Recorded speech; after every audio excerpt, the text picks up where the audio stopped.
نحمده ونصلي ونسلم على رسوله الكريم أما بعد أعوذ بالله من الشيطان الرجيم بسم الله الرحمن الرحيم لقد كان لكم في رسول الله أسوة حسنة صدق الله العظيم وصدق رسوله النبي الكريم الأمين ونحن على ذلك لمن الشاهدين والشاكرين والحمد لله رب العالمين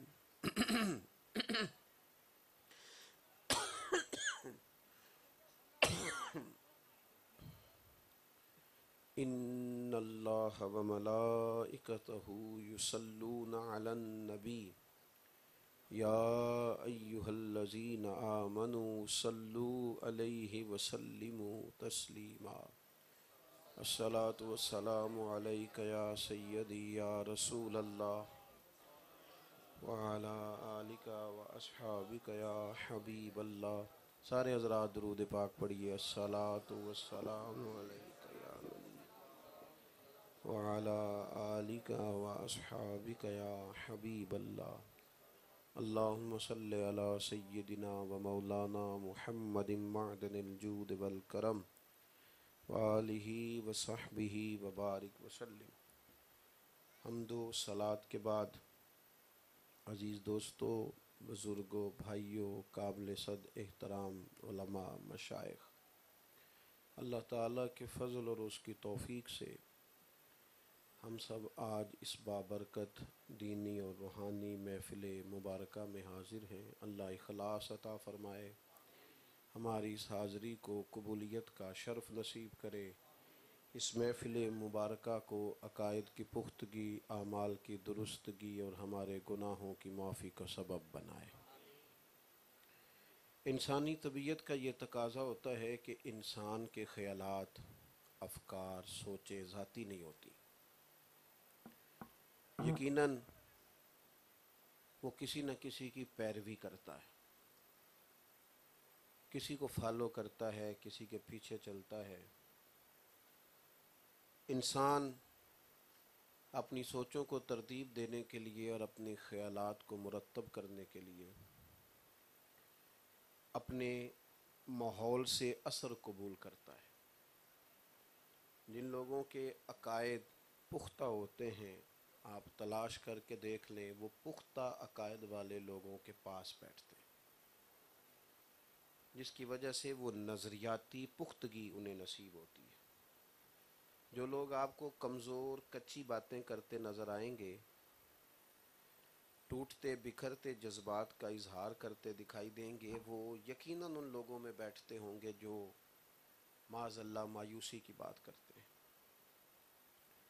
انسان اپنی طبیعت کے لحاظ سے کسی کے پیچھے چلتا ہے. کچھ لوگ مان کے چلتے ہیں، کچھ بغیر مانے چلتے ہیں. میں کہا کرتا ہوں سارے کانوں کے کچے ہوتے ہیں، بس فرق یہ ہے کچھ تھوڑے زیادہ کچے ہوتے ہیں اور کچھ تھوڑے سے کم کچے ہوتے ہیں.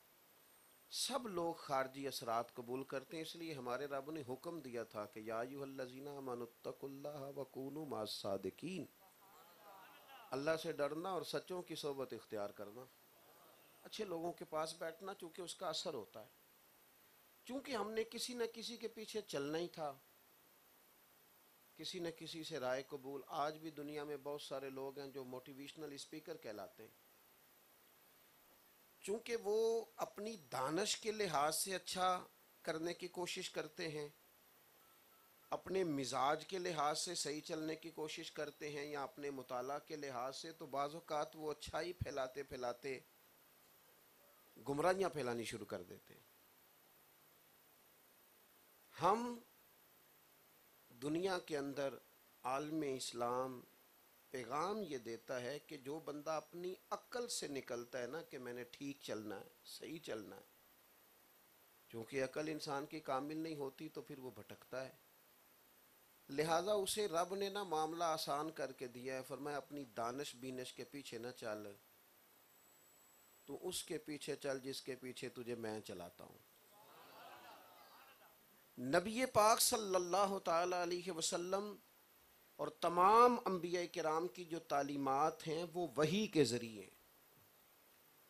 لہذا نبی کی جو تعلیمات ہوتی ہیں ان میں کوئی کمی کجی نہیں ہوتی، نبی معصوم ہوتے ہیں۔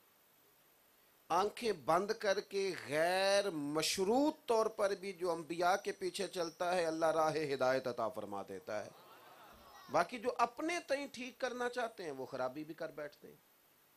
اللہ تعالیٰ نے کیونکہ مالک کو پتہ تھا انہوں نے کسی کے پیچھے تو چلنا ہی ہے، تو رب نے ہمارے لیے مسئلہ آسان کیا، فرمایا تمہیں ایک نور والا اسوہ دیتے، تمہیں سجا سوار کے نکھار کے محبوب دیا ہے۔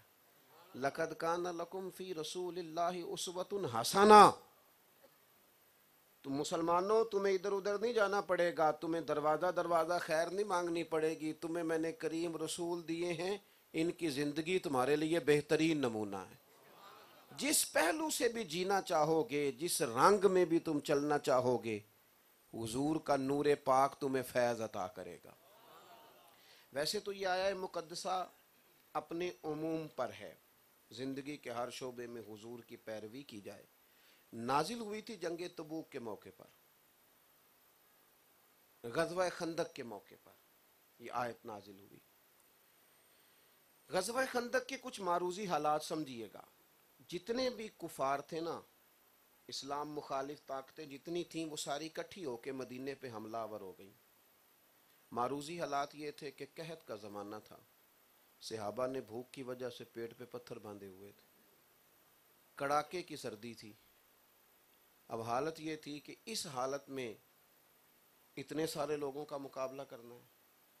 یہ میرا اور آپ کا دور یہ ڈپریشن کا دور ہے، چھوٹی چھوٹی بات کی لوگ ٹینشن لیتے، نفسی لڑتے جھگڑتے پریشان ہوتے بدگمان ہوتے، لوگ مسائل زندگی کے لوگوں کے ذہنوں پر حاوی ہو گئے، نظریاتی مضبوطی نہیں رہی۔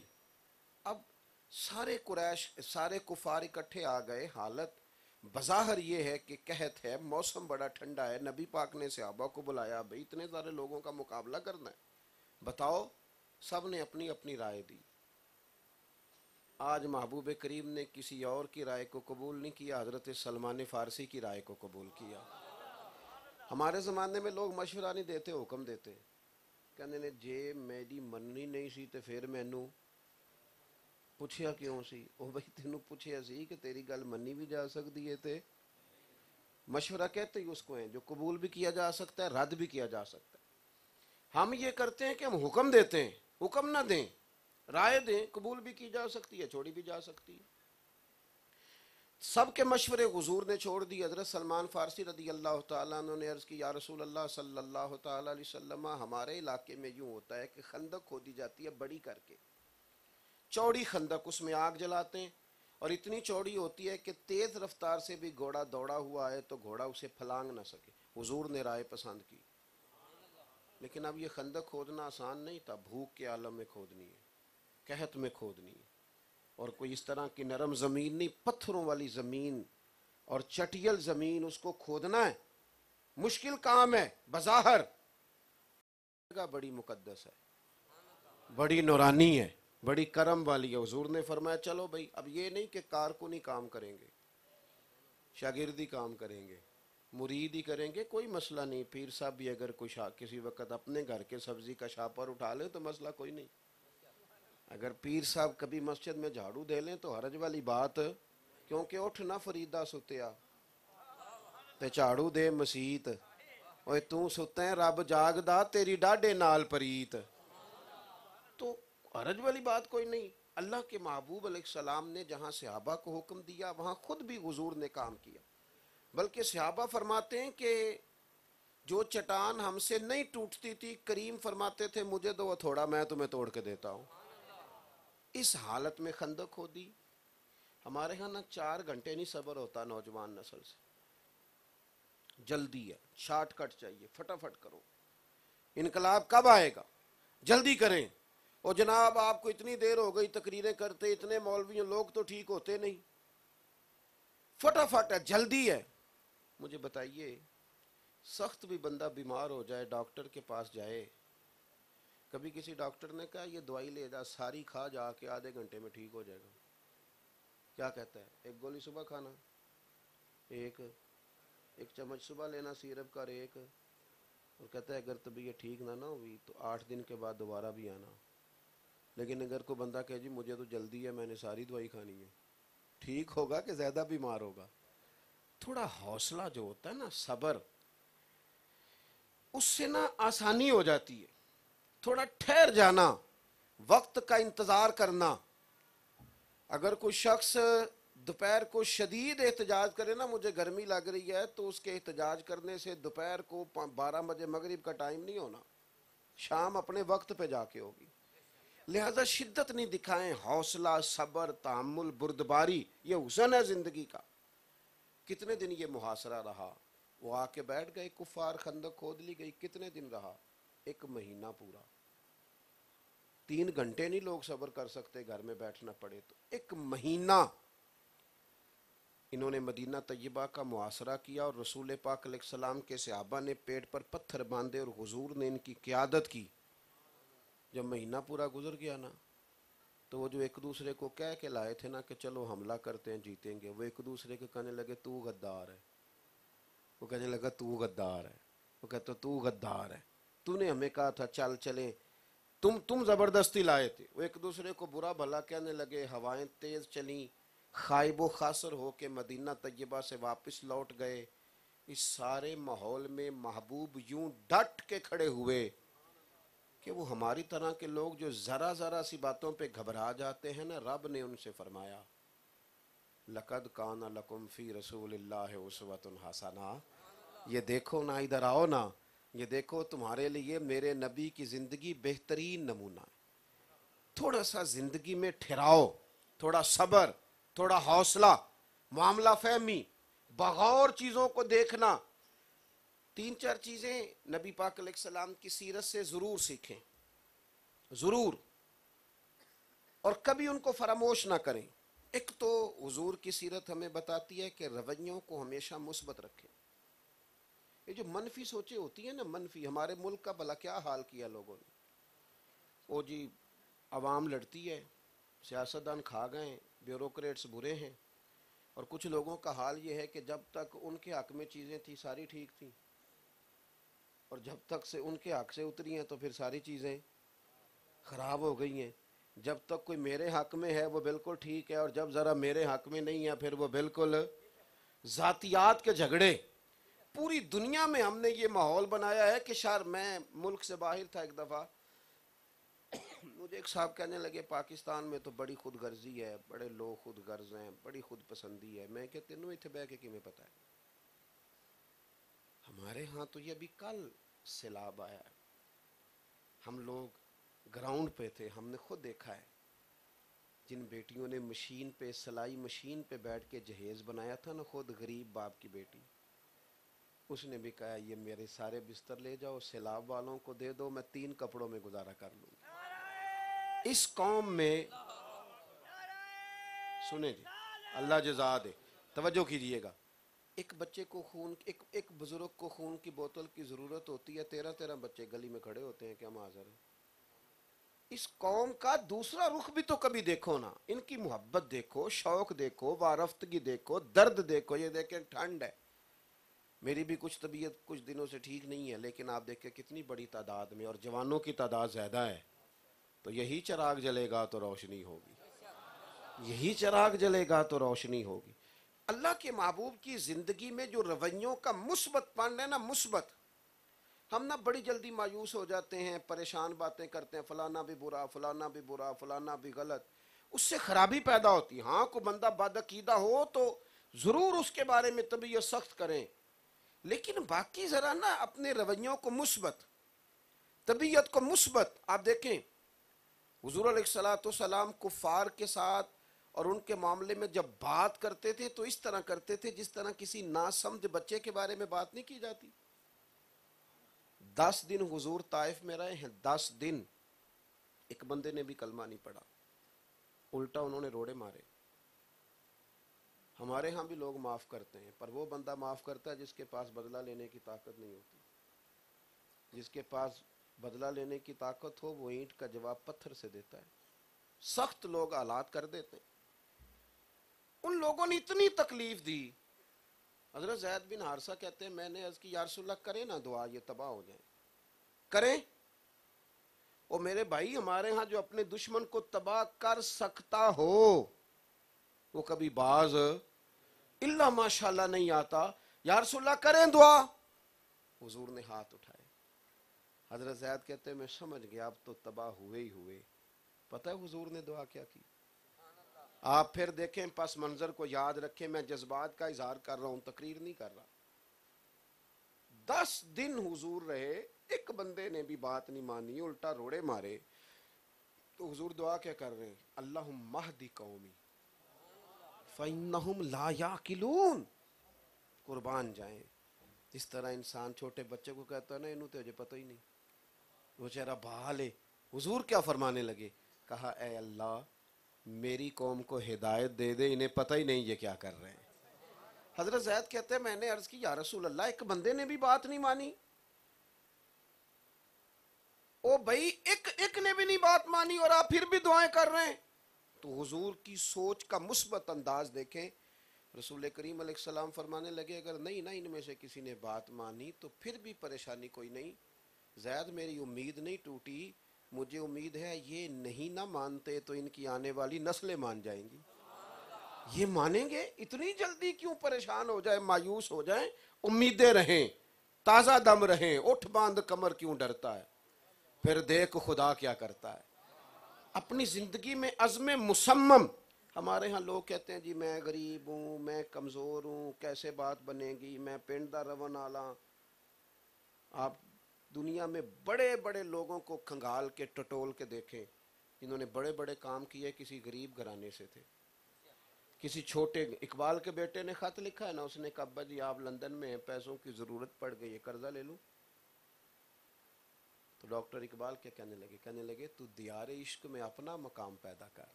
نیا زمانہ نئے صبح و شام پیدا کر. تو کہتا ہے کہ میں سہارا ڈھونڈ کے آگے جاؤں اپنی امید مضبوط کر. دیار عشق میں اپنا مقام پیدا کر. نیا زمانہ نئے صبح و شام پیدا کر. اور میرا طریق امیری نہیں فقیری ہے. خودی نہ بیچ غریبی میں نام پیدا کر. اس غریبی میں نام پیدا کر. مایوس نہ ہو کمزور نہ ہو مثبت رویہ رکھیں آگے بڑھیں اچھی سوچوں کے ساتھ صبح کریں اٹھیں کہ انشاءاللہ تعالی اجالا اچھا ہوگا حالات بہتر ہوں گے. دوسری بات جو ہم نے سیرت سے سیکھنی ہے وہ ہے عزم مصمم ارادوں کی پختگی.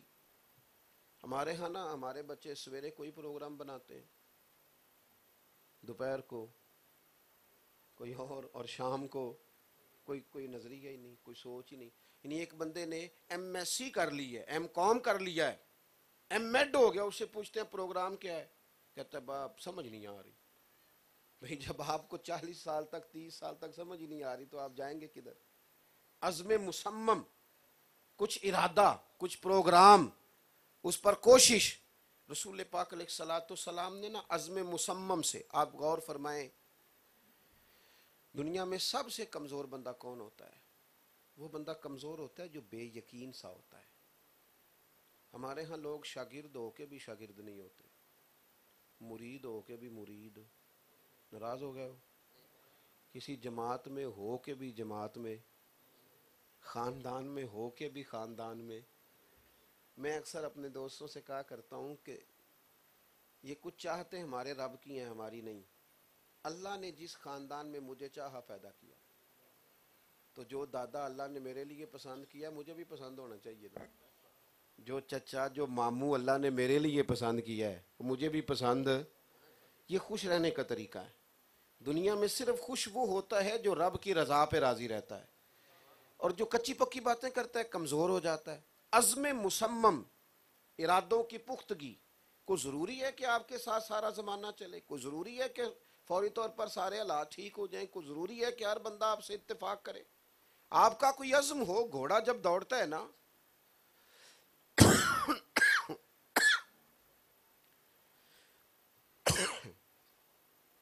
درود شریف پڑھنے کا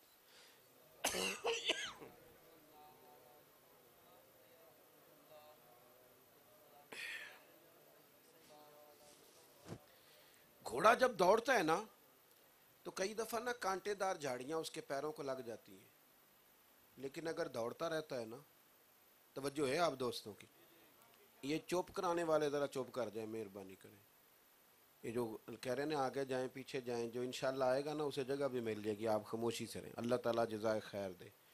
زیادہ باتیں ہو گئی ہیں، تھوڑی رہ گئی ہیں بس، آپ توجہ فرمائیں۔ عزم مصمم، آپ کے ارادے کی پختگی۔ دیکھو نبی کریم علیہ الصلوۃ والسلام پر وہ بھی اللہ تعالیٰ نے اعزازات دیے کہ اذا جاء نصر اللہ والفتح، لیکن اسلام پر ایک دور وہ بھی آیا کہ جب ہجرت کرنی پڑی، ایک گاؤں پر بھی مسلمانوں کی حکومت نہیں۔ کریم محبوب کا دل چاہا، طبیعت چاہی کہ ہجرت کا حکم ہو گیا ہے تو میں ذرا بیت اللہ شریف کی اندر سے زیارت کر لوں۔ عثمان بن طلحہ کے پاس چابی ہوتی تھی، حضور علیہ السلام نے فرمایا ذرا دروازہ کھول دو، میں کعبے کے اندر سے زیارت کر لوں۔ جس وقت حالات کسی بندے کے ہاتھ ہیں تو پھر اس کی گفتگو بھی کچھ اور ہی ہوتی ہے۔ اس نے پتہ کیا کہا، معاذ اللہ، کہنے لگا نہیں دیتا میں آپ کو چابی۔ حضور اس کی بات سن کے مسکرائے۔ ہر بندہ اس قابل نہیں ہوتا کہ اس کے ساتھ بحث کی جائے۔ وَإِذَا خَاطَبَهُمُ الْجَاهِلُونَ قَالُوا سَلَامًا، مسکرائے کریم۔ اور حضور نے پتہ مسکرا کے کیا فرمایا؟ فرمایا عثمان آج تو تم مجھے چابی نہیں نہ دے رہے، یہ ذرا جوانوں عزم مصمم دیکھنا، جینے کا طریقہ سیکھیں۔ ایک گاؤں پر بھی حکومت نہیں اور حضور مکہ مکرمہ سے نکل رہے ہیں اور 2 لوگ ساتھ ہیں صرف، لیکن کریم فرمانے لگے آج تو تم مجھے چابی دینے سے انکار کر رہے ہو نا، اور یہ بات مسکرا کے کی، اس طرح نہیں، جذبات میں نہیں۔ ہمارے ہاں لوگ بات کر رہے ہوتے ہیں تو ان کا وجود کانپ رہا ہوتا ہے، ایسے جذبات میں ہوتے ہیں کہ وہ کئی دفعہ کہنا کچھ چاہتے ہیں، نکل ان سے کچھ اور جاتا ہے۔ بڑے تحمل میں، بردباری میں، یہ عزم مصمم ہے۔ کریم فرمانے لگے آج تم مجھے چابی نہیں نہ دے رہے، ایک وقت آئے گا چابی میں تم سے لے لوں گا، بس جسے میرا دل کرے گا نا اسے دوں گا۔ اب دیکھیں ان کے لیے وقتی طور پر یہ بات سمجھنا بڑا مشکل تھا، اگرچہ وہ حضور کو صادق اور امین جانتے، لیکن مشکل تھا۔ کیوں؟ کہ ان کا تو خیال تھا کہ ابھی ایک گاؤں پر بھی حکومت نہیں، اور ظاہری حالات یہ ہیں کہ مکہ مکرمہ سے نکلنا پڑ رہا ہے۔ حضور نے فرمایا میں چابی لوں گا۔ حالات بدل گئے، وقت تبدیل ہو گیا۔ ٹھیک 10 سال کے بعد جب محبوب نے اعلان کیا نا مکہ آنے کا، تو 10,000 کا لشکر، اور لشکر ان لوگوں کا کہ جن میں سے ہر بندہ کہتا ہے کہ پہلے جان میں نے دینی ہے، پہلے آگے میں نے بڑھنا ہے۔ اس لشکر جرار کے ساتھ حضور شان و شوکت کے ساتھ مکہ میں داخل ہوئے۔ عثمان ابن طلحہ کہتے ہیں جب حکم ملا تھا نا، پیغام ملا تھا کہ حضور آ رہے ہیں، تو میرے کانوں میں وہ بات گونجنے لگی تھی کہ کریم نے فرمایا تھا کہ چابی میں لے لوں گا، میں چابی میں لے لوں گا، وہ بات گونج رہی تھی۔ فرماتے ہیں آ گئے محبوب، طواف کیا حضور نے، وقت آ گیا، فرمایا بلاؤ نا عثمان کو۔ عثمان کہتے ہیں میں نیرا چابی دینے نہیں آیا تھا، میں سزا کے لیے بھی تیار ہو کے آیا تھا۔ دیکھو میں نے بات بڑی تگڑی کی تھی کہ نہیں دیتا آپ کو، ہانپتا کامتا لرزتا چابی لے کے حاضر بارگاہ ہوا، حضور یہ چابی ہے۔ محبوب نے دروازہ کھلا بیت اللہ شریف کا، کعبے کے بت حضور نے نکلوائے صحابہ سے۔ وہ کسی نے کہا تھا کہ کعبہ دیکھا تو تیری بت شکنی یاد آئی، اور جب خلد دیکھی تو تیرا صحن حرم یاد آیا۔ نبی کریم صلی اللہ تعالی علیہ وسلم نے وہ بت سارے نکالے۔ عثمان کہتے ہیں میں کونے میں بیٹھا ہوں، جب فارغ ہو گئے نا محبوب سارے بتوں کو نکال کر کے، تو پھر حضور نے آواز دی، فرمایا بلاؤ نا عثمان بن طلحہ کو۔ عثمان بن طلحہ کہتے ہیں میں ہانپتا کامتا آیا، چونکہ میں تو ذہنی طور پر سزا کے لیے بھی تیار تھا، میرا جرم ہی ایسا تھا، لیکن جب میں حضور کی بارگاہ میں آیا تو وہ جو مسکراہٹ اس دن تھی وہی مسکراہٹ آج بھی تھی۔ وہ جس کی تسکین سے روتے ہوئے ہنس پڑے، اس تبسم کی عادت پہ لاکھوں سلام، اور جس کے گچھے سے لچھے جڑے نور کے ان ستاروں کی نزہت پہ لاکھوں سلام۔ محبوب پاک صلی اللہ تعالی علیہ وآلہ وسلم نے مجھے بلایا، میں حاضر ہوا، اسی لہجے میں مسکرا کر محبوب فرمانے لگے میں نے تمہیں کہا تھا نا میں چابی لوں گا، لو آج میں نے لے لی، اور پھر میں نے یہ بھی کہا تھا نا جس کو میں چاہوں گا دوں گا۔ اور یہ کہتے کہتے حضور مسکرائے اور چابی پھر مجھے ہی عطا فرما دی، پھر چابی مجھے ہی کریم نے دے دی۔ عثمان بن طلحہ کہتے ہیں وہ میری طرف چابی نہیں آ رہی تھی، ایمان آ رہا تھا۔ وہ چابی میں نے بعد میں تھامی اور محبوب کا کلمہ میں نے پہلے پڑھنا شروع کر دیا۔ عزم مصمم کریں زندگی میں پروگرام۔ دیکھو ملا رومی رحمۃ اللہ علیہ فرماتے ہیں کہ ایک درخت ایک بستی تھی، تو وہاں کچھ لوگ بیمار ہو جاتے تھے آئے دن۔ علاج کے لیے جو جڑی بوٹی چاہیے تھی وہ 4 پہاڑ تھے، پہاڑ کے اوپر پہاڑ، پہاڑ کے اوپر پہاڑ، 4 پہاڑ اور 5ویں جگہ پہ جڑی بوٹی تھی۔ جو چڑھتا پہلے پہاڑ سے پھسل جاتا۔ حکیم اور اطباء کہتے تھے کہ وہاں سے وہ جڑی بوٹی اتار کے لاؤ گے تمہاری بستی ٹھیک ہو جائے گی، شفا یاب ہو جائے۔ جائے کون؟ ایک بندے نے ہتھوڑا اٹھایا، اس نے جو پہلا پہاڑ تھا نا وہاں کاٹ کے رستہ بنانا شروع کیا۔ لوگ کہنے لگے تو پاگل ہے، یہ کو بنے گا تجھ سے؟ اس نے کہا چلو کئی دفعہ پاگل بھی کو کام کر ہی جاتے ہیں نا۔ سالوں لگ گئے اور ایک پہاڑ سے اس نے رستہ بنایا۔ پھر اس نے دوسرے پہاڑ پہ کام شروع کیا تو سالوں لگ گئے، تو وہاں سیڑھیاں بنائیں، بالآخر موت کا وقت آ گیا۔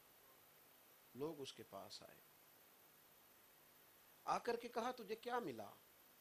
پہنچ تو سکا نہیں، 2 پہاڑوں میں تو نے رستہ بنایا، موت کا وقت آ گیا، نتیجہ کیا نکلا؟ اس بندے نے پتہ کیا کہا؟ آخری وقت ہے، کہنے لگا میں جیت کے جا رہا ہوں۔ اللہ کرے آپ کو سمجھ آئے، اللہ کرے جو لوگ اٹھتے ہی نہیں، چلتے ہی نہیں، سفر ہی طے نہیں کرتے، ساری زندگی تبصروں میں گزار دیتے، بلکہ جو کام کر رہے ہوتے ہیں ان کے بارے میں بھی ان کے خیالات عجیب و غریب ہی ہوتے ہیں۔ کہتے ہیں نہ کھیلیں گے نہ کھیلنے دیں گے، نہ کریں گے نہ کسی کو کرنے۔ یہ جن لوگوں کا یہ مزاج ہوتا ہے وہ سمجھے بات کو۔ اس نے کہا میں کامیاب ہو کے جا رہا ہوں۔ کہا آپ کیسے کامیاب ہو رہے ہیں؟ اس نے کہا خدا کے بندو میں نے آدھا رستہ تو آسان کر دیا نا، اب جو میرے بعد شروع کرے گا وہ 0 سے شروع نہیں کرے گا، 50 سے شروع کرے گا۔ آدھا میں نے آسان کر دیا ہے، اب نا ہمارے ہاں لوگ آدھا رستہ بھی آسان نہیں کرتے۔ اگر آدھا ہی کر دینا، چلو جو آئے گا وہ آدھے سے شروع کر لے گا۔ عزم مصمم کریں، کوئی ایک کام اپنے ذمے لے لیں، ایک، اور اس کو صحیح کر کے سر انجام دیں۔ اگر ہم عزم مصمم نہیں کریں گے تو پیچھے رہ جائیں گے۔ تیسری بات، اور بس اسی پر میں نے اپنی گفتگو سمیٹنی ہے، میں آتی دفعہ 2 دفعہ دوا لے کے آیا ہوں، بڑے محبت والے بھائی تھے جن سے میں وعدہ کر بیٹھا تھا کہ میں جاؤں گا، ورنہ میں 2-4 دن سے درگزر پہ ہی ہوں، دوستوں سے کہہ رہا ہوں کہ چھٹی دے دو، لیکن یہ مکتب عشق کا دستور نرالا دیکھا، اس کو چھٹی نہ ملی جس نے سبق یاد کیا۔ یہ معاملات ایسے ہو جاتے ہیں کہ بعض اوقات آپ جس حالت میں بھی ہیں آپ کو آنا ہے۔ بہرحال آپ توجہ فرمائیں گے، ایک بات تیسری حضور کی سیرت مبارکہ میں جو بڑی اہم ہے، جب ہم نے مثبت ہونا ہے اور جب ہم نے کچھ کرنے کا ارادہ کرنا ہے تو ایک تیسری بات یہ ہے کہ پھر ہم نے تھوڑا سا نا دوسروں کے جذبات اور احساسات کا بھی خیال کرنا ہے۔ ہمارا یہ جو دور ہے نا، یہ حقوق مانگنے کا دور ہے، حقوق دینے کا نہیں۔ اگر ہم مانگنے کی بجائے سخی بن جائے نا، یعنی حقوق دینے شروع کر دیں، طے کر لیں کہ میں نے سب کے حقوق ادا کرنے ہیں، میرے کوئی کرے چاہے، اگر یہ ذہن بنا لیں تو مضبوطی ہو جائے گی۔ میری طرف دیکھیں جی، رعایت نہیں کرتے ہم دوسروں کے جذبات کی اور احساسات کی، اور نبی پاک علیہ السلام کا طریقہ مبارکہ کیا ہے؟ آپ میری طرف دیکھ رہے ہیں جی، حضور علیہ السلام کا طریقہ مبارکہ یہ ہے کہ سرکار فرماتے ہیں میں نماز پڑھاتا ہوں نا جب، تو میرا دل کرتا ہے لمبی پڑھاؤں، لیکن پھر پیچھے سے کسی کے بچے کے رونے کی آواز آتی ہے، تو میں سوچتا ہوں کہ اس کی ماں پریشان ہوگی. یعنی نماز میں بھی میں یہ خیال کرتا ہوں کسی کو تکلیف نہ ہو رہی ہو. فرمایا میں پھر نماز چھوٹی کر دیتا ہوں. مختصر ایک دفعہ حضرت معاذ ابن جبل نے لمبی نماز پڑھائی تھی اور کسی نے شکایت لگائی تھی تو حضور ناراض ہو گئے تھے. فرمایا کیوں لمبی نماز پڑھاتے ہیں آپ؟ اتنی پڑھائیں جس کو لوگ آسانی سے نبھا سکیں. ویسے آج کل ہمارے امام لمبی کبھی آپ نے دیکھا ہے؟ انہوں نے تو سورۃ بقرہ پڑھ دی تھی نماز میں. تب پیچھے ایک مقتدی پریشان ہو گیا تھا. تو ہمارے ہاں تو میرا خیال ہے اب کوئی بھی نہیں سورۃ بقرہ پڑھتا نماز. تو پڑھتا ہے کوئی. ویسے الگ بات ہے کہ جو قوم 1.5 گھنٹہ شناختی کارڈ اور پاسپورٹ کے دفتر کھڑی رہتی ہے, امیگریشن کی لائن میں کھڑی رہتی ہے, وہ تراویحوں میں 40 منٹ نہیں کھڑی ہوتی, وہ تھک جاتی ہے. یہ الگ مزاج ہے. عام دام برسر مطلب دوسروں کے جذبات کا, احساسات کا خیال رکھنا یہ حضور کی سیرت مقدسہ کا بڑا اہم پہلو. ہم نہ جو ہمارے دل میں آتا ہے وہی کرتے چلے جاتے ہیں. میں ہی مصروف ہوں, میرے علاوہ کوئی مصروف ہی نہیں. میں ہی کام کا بندہ ہوں, میرے علاوہ کوئی کام کا بندہ ہی نہیں. میں ہی ہوں جو سفر طے کر رہا ہوں, میرے علاوہ کوئی خدمات ہی نہیں کر رہا. جب تک دوسرے کی اہمیت کو محسوس نہ کیا جائے, قدر نہ کی جائے, احساسات کا خیال نہ رکھا جائے, یعنی 1 منٹ لگاتے ہیں نا لوگ, کھانا پکا ہوا نقص نکال دیتے ہیں, یہ کیا پکایا ہے؟ تو بھائی آپ گرمیوں میں ذرا آدھا گھنٹہ کھڑے ہو نا باورچی خانے میں, لاگ پتہ نہیں جاتا کیسے کھانا پکتا ہے. لیکن ماں بدولت آئے ہیں, اوہو باہر سے ایسے جیسے بڑی ہستی کوئی آ گئی. حضور جذبات کا خیال کرتے. توجہ فرمائیے گا حدیث پاک پر. سیدہ طیبہ طاہرہ حضرت عائشہ صدیقہ ام المومنین رضی اللہ تعالیٰ فرماتی ہیں ایک دن نا حضور کریم مسکرانے لگے اور لجپال مجھ سے فرمانے لگے عائشہ ایک بات کروں تمہارے ساتھ؟ میں نے عرض کی حضور کریں. فرمایا جب تم مجھ سے ناراض ہوتی ہو تب بھی مجھے پتہ چل جاتا ہے, اور جب راضی ہوتی ہو تب بھی پتہ چل جاتا ہے. کہتی میں نے جلدی سے عرض کی حضور مجھے میری ماں روئے, میں آپ سے ناراض. فرمایا بتاؤں پھر؟ یا رسول اللہ بتائیے. تو محبوب فرمانے لگے کبھی کبھی قسم اٹھاتی ہو؟ میں نے عرض کی حضور اٹھاتی ہوں. فرمایا جب خوش ہوتی ہو تو کہتی ہو مجھے رب محمد کی قسم, اور جب تمہارے دل میں کوئی بات ہوتی ہے پھر کہتی ہو مجھے رب ابراہیم کی قسم, پھر جناب ابراہیم کے نام سے قسم اٹھاتی ہو. اللہ اکبر. حضرت عائشہ صدیقہ کہتی ہیں میں تو تڑپ گئی. میں نے کہا یا رسول اللہ قربان جاؤں, آپ اتنا احساس کرتے ہیں جذبات کا؟